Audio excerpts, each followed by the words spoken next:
Oh man, guys, it is hot out today. How could I possibly do an album review under these impossible conditions? Whew. Goddamn, hard day at work.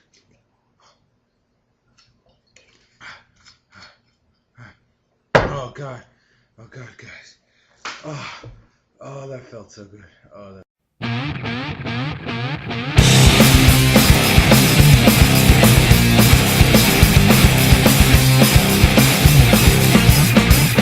Without further ado, it is time to review the album I've been teasing for quite some days.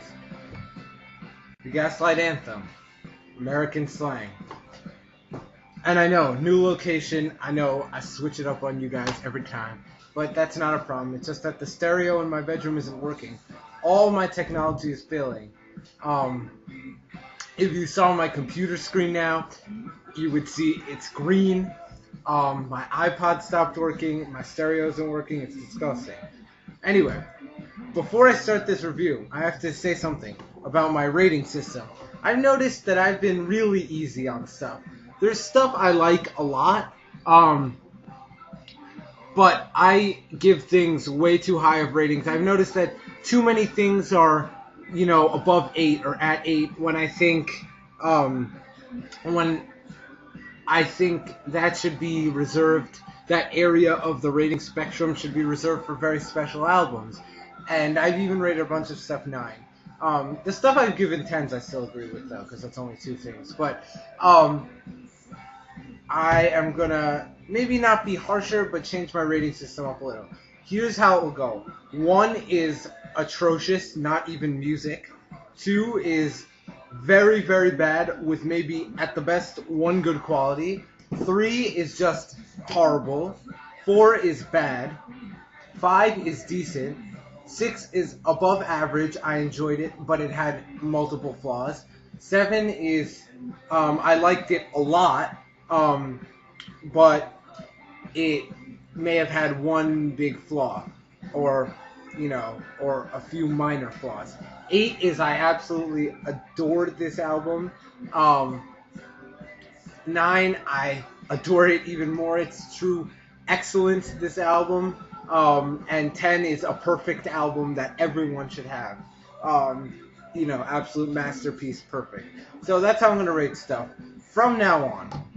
So don't be surprised if you start seeing a little bit of lower ratings. I don't think they're worse than the albums I earlier rated. I think the albums I earlier rated are worse than the scores I gave them. Alright, well, time to review American Slang. This is the 4th album, I believe, by the Gaslight Anthem. But their first 2 albums are very, very, very, very unrecognized and hard to find stuff. They're really going to become collector's items. I really hope they reissue them because I haven't been able to find them in certain places. It's really their second big album after the 59 sound, which came out in 2008. And it sort of follows on some of the similar themes of that. I'm sure every reviewer will say this, so I'm only going to give 1 sentence to this detail. It sounds a lot like Bruce Springsteen. Actually, I'll give 2 sentences to it. The Hold Steady would cringe at how much it sounds like Bruce Springsteen. But that's it. It deals with some of the same topics as the last album, time passing, his issues with friends, and this also involves moving from New Jersey a little bit and sort of broadening his scope, which I find interesting. But gone is a lot of the tension that was there on the 59 sound. There was sort of like bar rock meets punk on that album, and here it's just sort of like bar rock has matured a little. And listen to some more Bruce Springsteen. God damn it, that's 3 sentences on it. But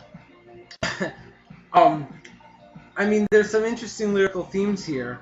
With Brian Fallon singing about how the time is passing and how he should have capitalized on time when he was young, which he still is, by the way.